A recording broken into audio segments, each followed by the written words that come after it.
So, what's your name? My name is Kendi. Okay.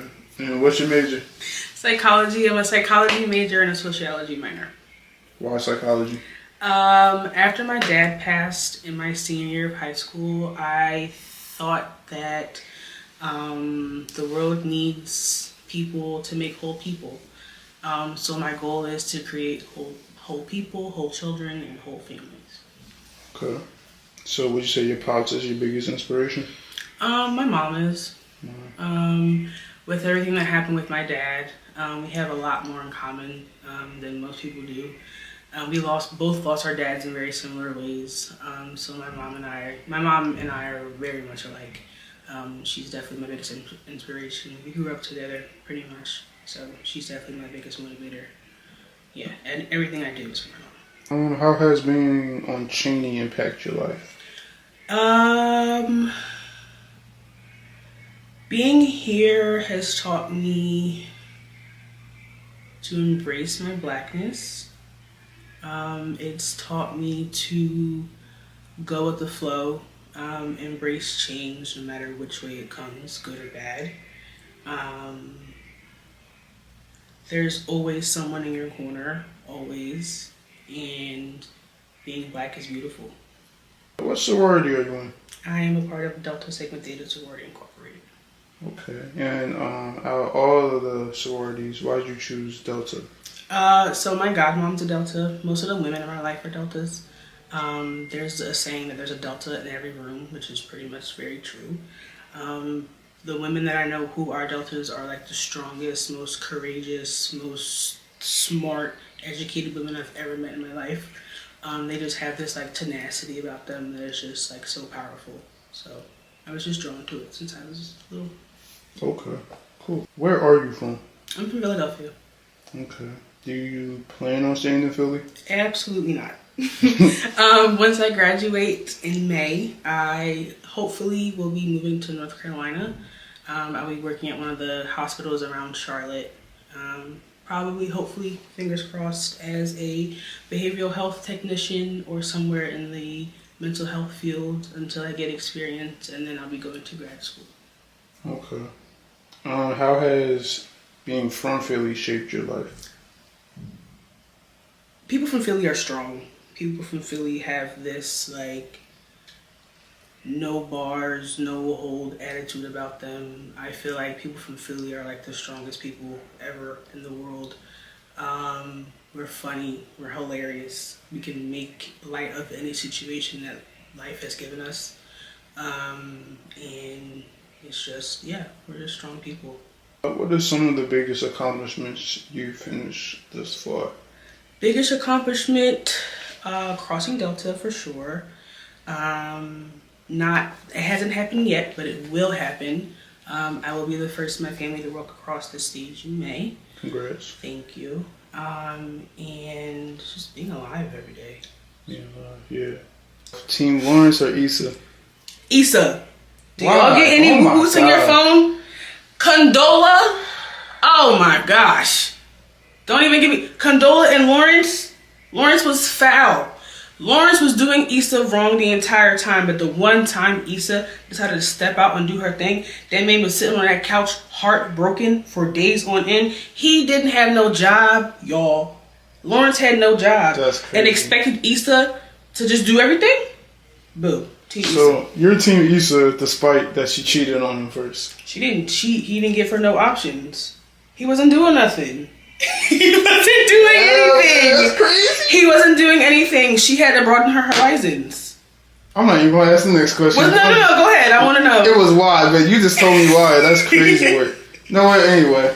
Where do you see yourself in about 5 years? I see myself being very wealthy and successful.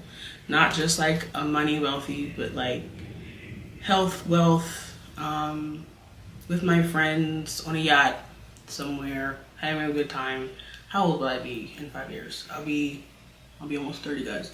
Yeah, I'll be hopefully having my master's, working my PhD, living life with some money on vacation every other week, on a yacht, drinking champagne. Marvin Gaye and Chardonnay. Okay. Okay. It's very lavish. Being that you're from Philly, how you feel about the most recent with the plane crash? I think it's insane. Yeah. The Cotman and the Boulevard, that's so... It's not random. I know there's a airport right there, but I feel like if it was any other city, like, yes, it's such a tragedy. People lost their lives. But I feel like if you know about Cotman and the Boulevard, it's the most random place for a plane crash to happen. I just feel like it's so, like, wow. The Cotman, they just redid that whole mall. And then they gotta do it again. Like, damn. The Dunkin' Donuts? Like, they did. Damn, my Raising Cane's is messed up. Like, damn. Actually, that's pretty crazy. That happened at all places right there. That's what I'm saying. Like, yeah. Alright, so being that you're Delta, what does sisterhood mean to you? it means everything. I was just telling us I am an only child. So I've always longed for a sisterhood. I've always longed for people of the like-mindedness that I have. People who can tell me whether right from wrong. I live with some of my line sisters now, and it's probably the best experience I've ever had in life. It's annoying, but so is having siblings and sisters and everything like that. But it's great, honestly, having sisters and finding sisterhood and having people who think like you and can tell you right from wrong, and especially tell you when you're wrong, is a very big deal. We pray for each other, we hold each other, but we also can have fun, and we hold each other accountable when, things go wrong. So it's great. It's fun. That's good. What is something you would tell to the youth, being that you're about to graduate and everything like that? What's something that you wish you could tell your younger self or somebody that's come from the same circumstances as you? I'm going to do what I would tell myself. Your timeline is not everyone else's timeline. And the plan that God has for you is your plan. You are heavily protected, always, spiritually. You're guided. You're smarter than you give yourself credit for. Sometimes it's okay to shut up. But ultimately, you'll be okay. If you could describe your HBCU in one word, what would it be? Interesting. Put it, like, your HBCU experience in your own words, what would you say? It may sound negative, but I think for the first HBCU, I think we could have more.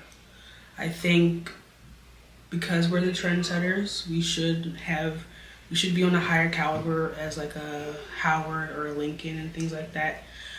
But there is progress being made. So hopefully in years time, the doors will still be open and we'll have. The Pepsi was very loud. Well, the doors will still be open and things will change. But Cheyney has proven itself through the weather, through all these years. It's still holding strong, even though we don't have all the things that other HBCUs have. There is a strong sense of community here. We are a pretty small school, so everyone kind of knows everyone, and it could be a bad thing, good thing and a bad thing, but it's a good school. So it's not that bad. Not that bad here. Okay. Any last words in closing that you want to say, just in general? Keep on believing. Things always will get better at the end of the day. Even when you don't think God is listening, He always hears you. Your path may not be the path that you think you're going into, but you're always covered, you're always protected. Universe, God, and the cosmos, your life is written before you even take your first breath. So always know that you will be okay in the grand scheme of things in life, and there's nothing that life will give you that you cannot handle. That was real spiritual. Thank you. Well, I appreciate you just taking the Sunday off to do this. I appreciate it a lot. Of course. Yeah. That's it. Cool. I appreciate you. Of course. Bye-bye.